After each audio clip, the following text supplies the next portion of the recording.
Le débat autour de la limitation du nombre de mandats d'un président à la tête d'un pays s'amplifie.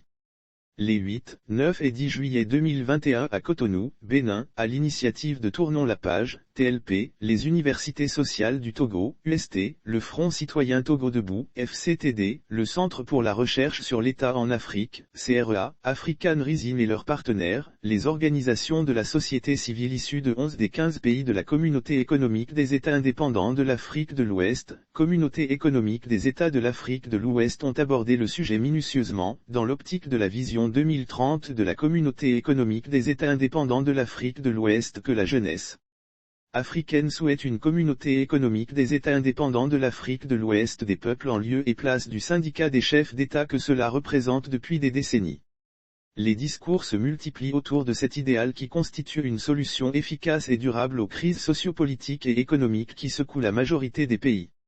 Les dirigeants africains abordent le sujet entre autres, à l'occasion de l'édition 2021 du Forum de Dakar ouvert le lundi 6 décembre 2021 à Dakar au Sénégal. Le choix d'en parler découle de la série de coups d'État militaires qui fait la une de l'actualité dans la sous-région ouest-africaine. Certains dirigeants qui résistent au virus du 3e et 4e voire 5e mandat comme cela se dessine actuellement au Togo, sont les meneurs de ce débat. Ils en parlent autour d'une même table qu'ils partagent avec les chefs d'État hautement contaminés par ce virus.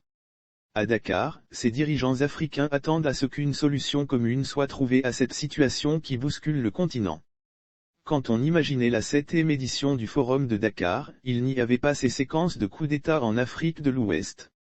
Pour autant, notre responsabilité nous recommande d'y réfléchir et de mettre cela dans le package des réflexions, a affirmé Aïssata Tall Sall, ministre des Affaires étrangères du Sénégal.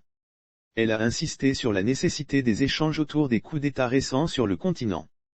Plusieurs autres sujets meublent les fonds des discussions, notamment la crise sanitaire liée au coronavirus, l'éducation, le changement climatique, le développement, la sécurité et la stabilité politique, le terrorisme. Il s'agit pour ce qui est la pandémie au Covid-19 de trouver un mécanisme pour permettre aux populations de s'épanouir. Dans la plupart des pays, les populations sont privées de droits et contraintes à vivre une vie de misère, avec des mesures restrictives qui empêchent le plein épanouissement de celles-ci.